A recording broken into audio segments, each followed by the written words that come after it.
Hey there, MHS. Welcome to the October 25th edition of The Pulse. I'm Anthony Osella. And I'm Brianna Roy Espinosa. This week we take a behind-the-scenes look at one of the biggest events of the MHS year. We highlight how one class showcases its curriculum in a unique way, and we walk the pitch with the Red Hawk coach that gives us the inside scoop on a popular varsity sport. We have all that and more on this week's edition of The Pulse.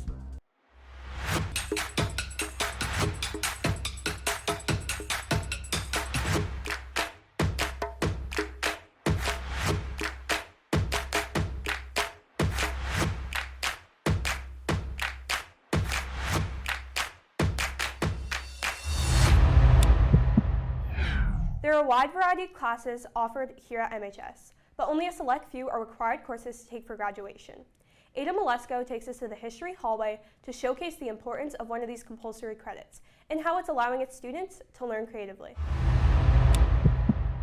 At Manchester High, culture and community are highly valued aspects of our future leaders darting through the halls. That's why human rights is a required class. Students here learn how human rights can be taken away and how to defend them when they are threatened. So this art project that my human rights class is working on right now is serving the purpose of illustrating what does power to the people look like. And it's kind of a weird way of phrasing it, but we've been studying democracy and how to protect democracy, what threatens democracy, all sorts of things that at the end of the day is all about the people of a country or a society having the power in decision and voting and protest and speech and all sorts of things.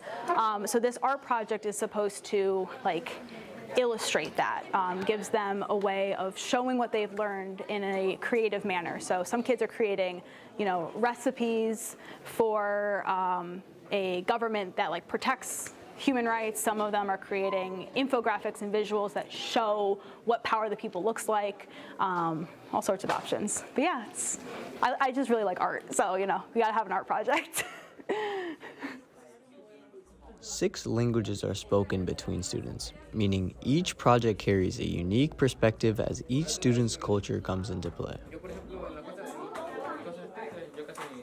I love this class because we have such a variety of students, and they come from all different countries like Turkey and Bangladesh and Syria, so they all come from their own experiences.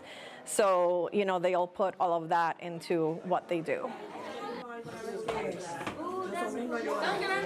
As these students finish out their projects, we wish them luck as to what may come next in human rights and hope they continue pursuing justice and defending the things we may take for granted. From The Pulse, this has been Ada Malesko reporting. It's awesome to see our students showing off their knowledge in such an artistic way. From the art wing to the soccer field, our scholars exhibit their gifts all across our school. Mari Julu walks with our new boys soccer coach, Mr. Jeremy Wilson, to see what goes on into the training of one of our school's most successful sports. The MHS boys soccer team is nearing a return to the state tournament this year, in large part thanks to new coach Jeremy Wilson. I've been coaching soccer for over 20 years. Been working with youth players and high school players since about 1999-2000, and then worked for 18 years in college before returning to high school with this job at Manchester. Coach Wilson has not only been in and around the college level as a coach, but also as a player himself for Eastern Connecticut State University. So I think 3 things kind of lined up to bring me here to Manchester. The first was I was looking to get back into coaching in high school. The second was that I happened to have just left the college game, so I had the free time in the fall season and the ability to commit to something. And the third piece was that I've always viewed Manchester as kind of a sleeping giant in recent years. Growing up, Manchester was traditionally a powerhouse in most sports, if not all sports, including soccer. And so the opportunity to help bring that back really appealed to me. Coach Wilson's experience has not gone unnoticed here at MHS. Under his charge, the boys soccer team began the season with 3 wins in the first 4 games. However, the team also has 12 seniors set to graduate at the end of the year, leaving a question mark over the future of the program. It's a little bit of everything. The seniors, we have a lot of experience with the game. They have a lot of experience with the program and wanting to do well for them in their senior year, and at the same time helping us to lay the foundation of what is going to be the future. And so I'm really looking for the seniors to do that this year, and hopefully be an active part of passing the torch to next year's class of seniors and future teams, in order to kind of set a standard that everybody's going to look to kind of get a little bit better at each and every year. We wish Coach Wilson and the soccer team good luck for the rest of the year and for the foreseeable future.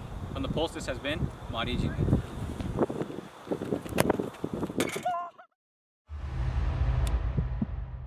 As of October 20th, Coach Wilson has led our boys soccer team to a 4-5-4 record. Good luck to both our girls and boys soccer teams at their next game against East Hartford. Sports aren't the only activity taking up the students' time this fall season. Homecoming is a big undertaking for each class. Madison Deline takes us behind the scenes to look into one of Manchester High School's most beloved traditions. This year, MHS takes it to the big screen with their homecoming theme. The classes have been preparing since September 14th to put on this performance and pick out their individual themes. Our theme is Barbie. I started choreographing it back in September, and I started teaching it to the dancers at the beginning of October. Students, teachers, and staff have been putting the work into singing, dancing, and lip syncing, as well as having a good time. This is actually my second time being a class advisor. I was originally the class of 22's advisor, and I enjoyed the first round so much I thought, okay, I'll do it again.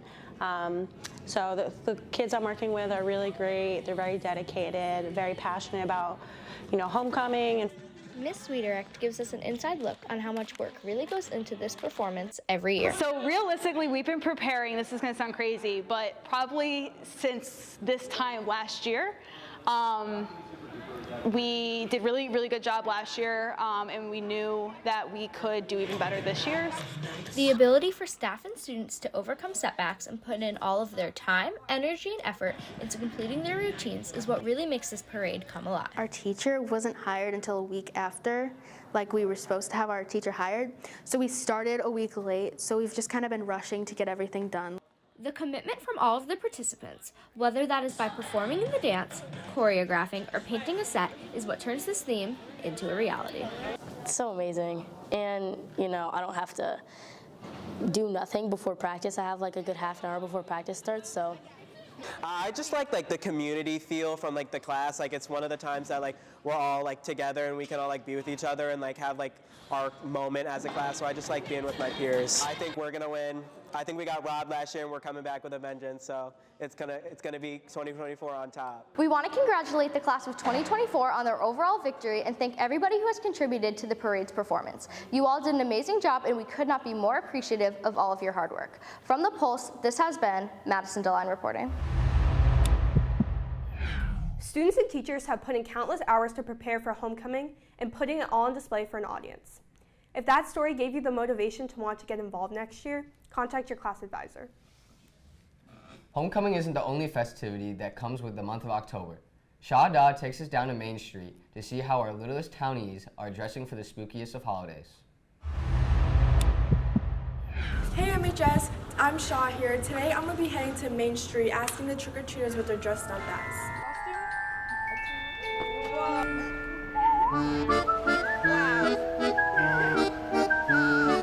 What are you dressed up as today? A witch. As today? A unicorn. Oh, what are you dressed up as today? A vampire. I'm a demon. What are you dressed up as today? A cat. Witch. What are you dressed up as today? Chucky. A toad. Princess Peach. Pikachu. Ariel. Oh, why did you pick a costume? I don't know. I just liked it. Because I thought it would be cool. Why did you pick this costume? Because I like Toad. Because I like Chucky. Why did you pick to be a cat? Because I like cats. Because I love Five Nights at Freddy's, and my favorite character in the game is Foxy. Because it's cute. Why did you pick a dinosaur for a costume? Because I wanted to be a dinosaur. Oh, what's your favorite kind of candy?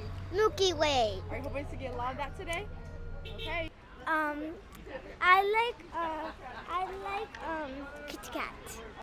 Gummies. Cotton candy. Favorite kind of candy? I don't know. Sour Patch Kids. Halloween happenings is a great way for the trick-or-treaters to express themselves through the costume and to get involved with the community. From the Pulse, this has been Shah Dah reporting. I have to say, amazing costumes, Manchester. Love it. Agreed. You all look so good. Halloween isn't the only thing students have been talking about this season. One thing that has caught the attention of many, the new attendance protocol.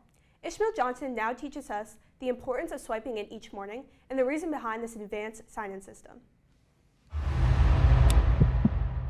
Recently at MHS, there's been problems with kids signing in the morning due to a malfunction in the scan-in. This has resulted in kids getting marked absent and getting calls home. We interviewed Principal Caitlin Miner to see how the interview went now. Before we changed systems last year to Infinite Campus, and they've been doing it at Illing. They were doing it at Illing last year. It took a while for us to get the systems working, but basically it means that if you don't scan into the building in the morning, your parent gets notified, mid-morning that you're not here at school. The idea would be, unless they've kind of called you in excused, but sometimes that depends on the timing and how many excused calls there are that day.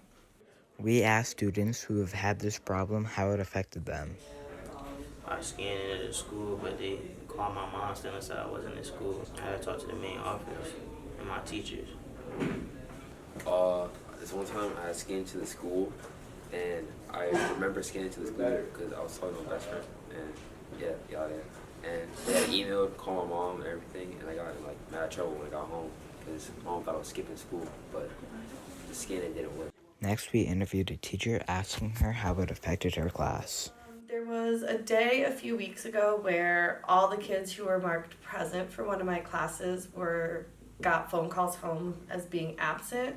And then the SAT day, a lot of people got robocalls because of the swipe system.